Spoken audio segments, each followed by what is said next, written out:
안녕하세요. 오토기어 김정민입니다. 아이오닉 5 보고서 장난감 같다는 분 많이 계시고 EV6 망둥어 같다고 생각하시는 분들이 많아요. 왜 망둥어 같다고 생각하시냐면 라시에타 기로 이렇게 납작하게 돼 있어요. 납작하게 돼 있는 이유는 필요가 없기 때문이죠. 근데 내연 자동차들이 지금까지 자동차 어떻게 설계했는지 보세요. 라시에타 그릴이 제일 중요해요. 왜냐하면 내연 자동차는 공기를 빨아들이고 공기에 있는 21%의 산소를 연료와 이렇게 혼합을 해서 사용해서 폭발을 시켜야 됩니다. 산소 없으면 폭발을 안 하니까. 또 공기가 무슨 역할을 합니까?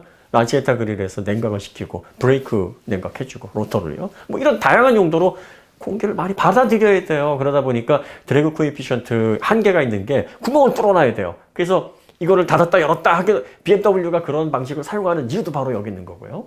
자, 테슬라가 전기차를 딱 냈어요. 모델 S를 냈고 모델 X, 그 다음에 모델 3, 모델 Y를 냈습니다. 다 똑같아요. 이게 좀 납작하냐 퉁퉁하냐 볼륨감이 이 차이입니다. 그래서 사람들이 뭐라 그러냐면 납작한 망둥어, 볼륨감 있는 망둥어. 뭐 이렇게 얘기를 해요. 좀 짧은 망둥어, 긴 망둥어. 그만큼 이상하다는 거예요. 새로운 디자인, 새로운 형태를 보니까 우리가 생각하는 디자인은 앞에 라지에타 그릴이 멋있게 딱 버텨 있고 거기에 이제 헤드램프가 있고 그 위에 보닛이 있고 뭐 이런 형태. 그리고 엔진룸과 캐빈룸과 짐칸의 비례가 내연 자동차는 딱 정해져 있었는데 이걸 테슬라 공식이 다 깼습니다. 딱 보니까 멀리서 보면 테슬라는 뭔가 달라요. 뭔가 이상해. 근데 오너들은 이 디자인을 굉장히 좋아합니다. 좋아할 수밖에. 이 테슬라에 담겨져 있는 기술적인 가치, 상품성이 좋으니까 처음에는 오너들도 어색하다가 점점점 이 상품을 사용하면서 만족도가 높아지게 되면 어색한 게 다 호로 가는 거예요. 그러니까 테슬라 오너분들은 보기만 해도 이쁘다 그래요. 보기만 해도 이게 새로운 시대에 맞는 전기차 디자인이라고 얘기를 하는데 그 상품성에 대한 가치를 모르거나 답해보지 못한 분들은 이게 처음에는 불어있다가 점점 더 불어 그러다 혐오로 가는 겁니다. 이제 보기만 해도 짜증나 저게 무슨 차야 이렇게 얘기를 한단 말이에요. 내연 자동차 차를 어떻게 만듭니까?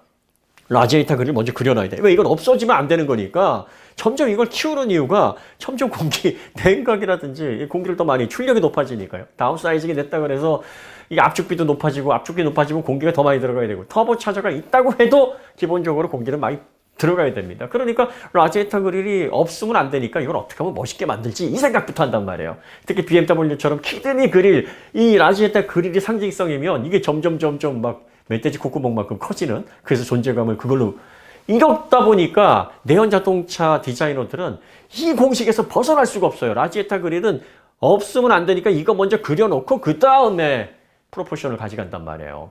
그러니까 전기차를 만들 때도 이 공식에서 못 벗어나는 거예요. 그래서 내연 자동차 기반의 전기차들 보면 최다 앞에 라지에타 그릴 같은 그런 두툼한 공간들이 뭐 막혀져 있거나 조명을 내거나 뭐 이런 방식으로 만들어져 있어요. 이걸 왜 만드냐는 얘기지. 사람들은 그걸 보면은 기존의 자동차와 그럼 변화가 없네 이렇게 생각을 할 거 아니에요. 더군다나 내연 자동차를 기반으로 전기차를 만들어 보면 엔진룸, 캐빈룸, 짐칸, 프로포션이 내연 자동차랑 똑같아요.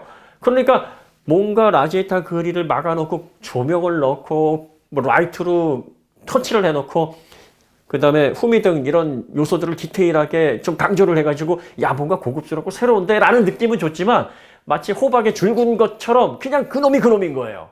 그래서 어색하지 않지? 그래서 처음에는 야 디테일이 좀 더 있고 이게 전기차래하고 좀 신기했다가 그놈이니까 디자인이 금방 익숙해지고 익숙하면 곧 새로움이 없어지니까 뭐 자꾸 보니까 그냥 뭐 이 전기차인지 모르겠는데 이게 어떤 분들에겐 좋기도 하겠지만 새로운 시대에 걸맞는 새로운 어떤 충격을 주는 부분에 있어서 전혀 효과적이지가 않은 거죠.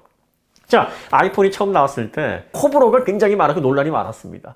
많은 사람들은 새로운 시대에 걸맞는 새로운 형태의 디바이스다 해서 호평을 했는데 그 못지않게 절반의 사람들은 야 저거 네모나는 데다가 액정만 이게 내가 발로 해도 되겠다. 이게 무슨 뭐 디자인 도대체 디자인은 뭐 했니?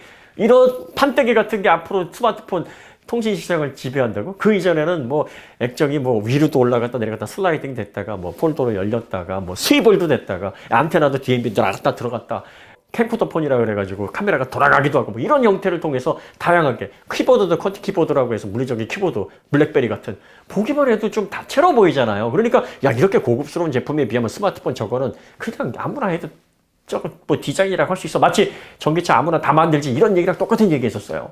그런데 나중에 어떻게 됐습니까? 그 스마트폰이 결과적으로 표준이 됐습니다. 디스플레이의 중요성, 또 디스플레이를 중심으로 해서 멀티미디어 성능이 확대가 되니까 이제는 고품질 디스플레이를 통해서 측면부, 후면부를 어떻게 또 나름대로 고급스럽게 가져가는지 이 부분에 있어서 디자인 경쟁이 이루어지게 됐고 지금은 예, 뭐 슬레이트, 판때기형 같은 스마트폰에도 이쁜 스마트폰, 그렇지 않은 스마트폰이 딱 구분이 됩니다.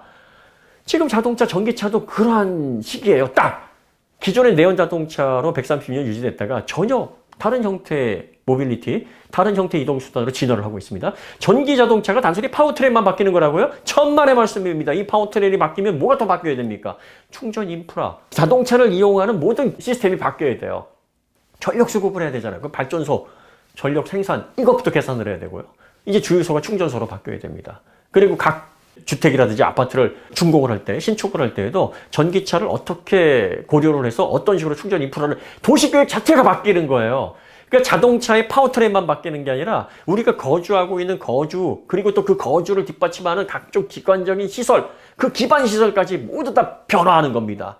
그러니까 전기 자동차의 이동은 앞으로 사람들의 라이프 스타일의 완벽한 변화, 완벽한 전환이에요. 더군다나 이제 사람들이 전기 자동차를 이용할 때는 기름 자동차를 이용할 때, 내연 자동차를 이용할 때처럼 주유소 가서 주유하는 게 아니라 충전하는 문화로 바뀌게 됩니다. 그리고 거기에 있는 고전압 배터리, 고용량 배터리를 이제 V2L이나 V2홈, V2 그리드처럼 활용을 해서 이게 사회의 개별 전력 공급 시스템화, 움직이는 ESS가 돼버리니까 전력 분산 효과를 통해서 새로운 형태의 라이프 스타일을 또 만끽하게 될 겁니다. 외부에 나가서 이제 전력 걱정 안 하게 자신의 전기차에 있는 배터리를 V2L로 또 끌어다 쓰는, 이게 아마 보편화될 거라고 보여집니다. 그러면 이렇게 되면은 사람들의 라이프 스타일은 그 전기모터 배터리 그거만 변화한 게 아니라 사회 전반적으로 가장 사람들의 생활에서 큰 영향을 미치는 이동수단의 전반적인 개혁이 그 사람들의 생활 전체의 개혁으로 이어지는 거예요. 얼마나 큰 변화입니까? 이렇게 큰 변화라서 제2의 자동차 혁명, 인류의 문명을 바꾸는 혁명이 일어나기 직전인데 디자인이 예전의 내연자동차 그대로 유지가 된다는 게 말이 됩니까? 바뀌어야죠. 스마트폰 이상으로 바뀌어야 됩니다. 그렇게 테슬라가 그걸 먼저 바꿔놨어요. 그러다 보니까 이상한 거예요. 이상하니까 불호는 혐오로 가는 거고 호는 야 이게 직접 타보면 그 가치가 얼마나 대단해. 이쪽으로 가는 겁니다. 아이오닉 5 EV6가 바로 그래요. 아이오닉 5는 포니를 오마주했습니다. 오마주를 했는데 포니 스타일 그대로가 아니에요. 앞에 라지에타 그릴은 아예 납작하게 없앴고 직선을 강조했고 측면에 휠 베이스가 4.63m인데 3m나 확장이 되어 있습니다. 이거 같이 경차 비율하고 전장 대비 휠 베이스 비율이 비슷해요. 경차를 그냥 준준형 사이즈로 튀겨놓은 거예요. 이런 형상은 본 적이 없거든. 뒤에도 보면은 이게 도시명 CUV인데 실내 공간이 확장이 되어 있으니까 굉장히 두툼하면서 볼륨감이 장난이 아닙니다. 직선인데 통통해.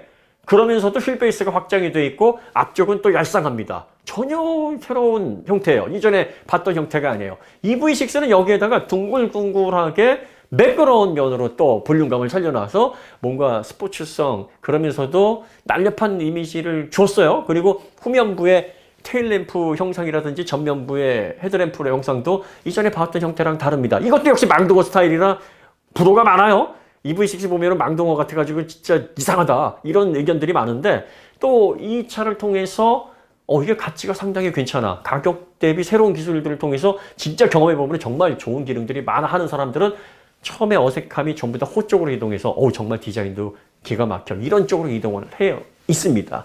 자, 그러면 테슬라와 현대, 기아 이 두 제조사만이 새로운 시대, 혁명의 시대에 맞는 새로운 형태의 디자인을 통해서 사람들에게 가치를 전달을 해주고 있는 거예요.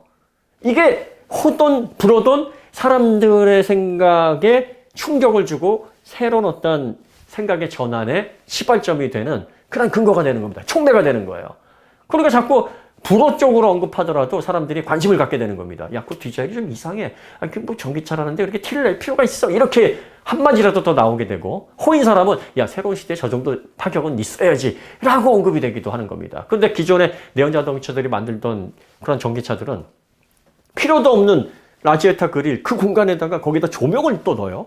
그 공간을 그냥 만들어 놓고 그 다음에 비례도 엔진룸, 캐빈룸, 짐칸 뭐 이런 비례를 그대로 가져갑니다. 휠베이스 비례도 변화를 많이 안 줍니다. 심지어는 전용 플랫폼이라고 하는 EQS마저도 딱 보면 이게 내연자동차의 무슨 캐포드 디자인, 뭐 해치백을 늘려놨나? 뭐 이런 생각이 들게 한단 말이죠. 그러니까 처음에 어색함은 없을 수 있어요. 피처폰 사용하던 사람들이 폴더폰이나 슬라이드형 스마트폰을 보면은 어색함이 없죠. 하지만 불편하거든요. 새로운 시대의 터치 디바이스로 그 많은 디지털 소스를 이용을 해야 되는데 그러려면 디스플레이가 넓은 게 낫지 괜히 거기다가 키보드 만들어 놓고 조잡하게 이것저것 붙여놓게 되면은 나중에 더 불만만 늘어나게 되는 거고 이건 뭔가 새로운 시대에 걸맞는 제품이 아니라 과도기적인 제품이겠다라는 생각으로 사람들의 판단이 이동하게 하는 근거가 됩니다. 그러니까 어쨌든 현대 기아가 선보이는 EV6와 아이오닉 5가 디자인의 평가가 좋든 나쁘든 간에 사람들이 새로운 시대의 전기차, 사람들의 생활을 바꾸는 그런 전기차로서 뭔가 사람들의 뇌리에 신선감과 충격을 주기에 충분한 새로운 형태의 디자인을 제시를 했다라는 겁니다. 그게 세 번째 요소라는 거예요. 그리고 그거는 먼저 테슬라가 먼저 했죠. 그래서 테슬라가 먼저 새로운 시대에 맞는 모빌리티를 이끌어 나갈 그런 역량을 가지고 있는 전기차 기업이다라는 걸 보여줬고 그걸 현대기아에서 현대기아 스타일로 또 풀어내고 있다라는 겁니다. 그럼 다른 제조사들은 어떻게 하고 있습니까? 앞으로 어떻게 하는지를 봐야죠. 그들은 지금까지는 익숙한 게 좋은 거라 그래서 익숙함 그대로 뭔가를 주려고 하고 내연 자동차 시대를 조금이라도 연장하려고 하는 그러한 움직임을 지금까지 보여왔습니다. 이게 기술 부족인 건지 아니면 기술이 있는데도 꽃감 빼먹듯이 아끼고 있는 건지 그건 더 시간이 지나가 봐야 알겠죠. 하지만 우리는 언제까지나 현재 기점으로 평가를 해야 되기 때문에 현재 기점에서는 이런 것들 때문에 아이오닉 5 EV6가 주목을 받는다. 이게 세 번째 이유로 여러분들이 정리를 하시면 되겠습니다. 자, 이렇게 첫 번째 이유, 두 번째 이유, 세 번째 이유 정리를 했는데 이걸 정리하고자 하는 이유는 현대기아차 좋으라고 하는 게 아니에요. 이거는 소비자들에게 좀 더 새로운 시대에 걸맞는 높은 가치를 가지고 있으면서 오래 만족을 할 수 있는 그런 전기차, 그런 자동차를 선택할 수 있는 건전한 판단 기준으로 우리가 사용해야 되기 때문에 좋고 나쁨에 대한 명확한 기준을 우리는 재정립을 해봐야 되는 겁니다. 그런 차원에서 드리는 말씀입니다. 오늘 이야기는 여기서 마치도록 하겠습니다. 더 좋은 콘텐츠로 찾아뵙겠습니다. 감사합니다.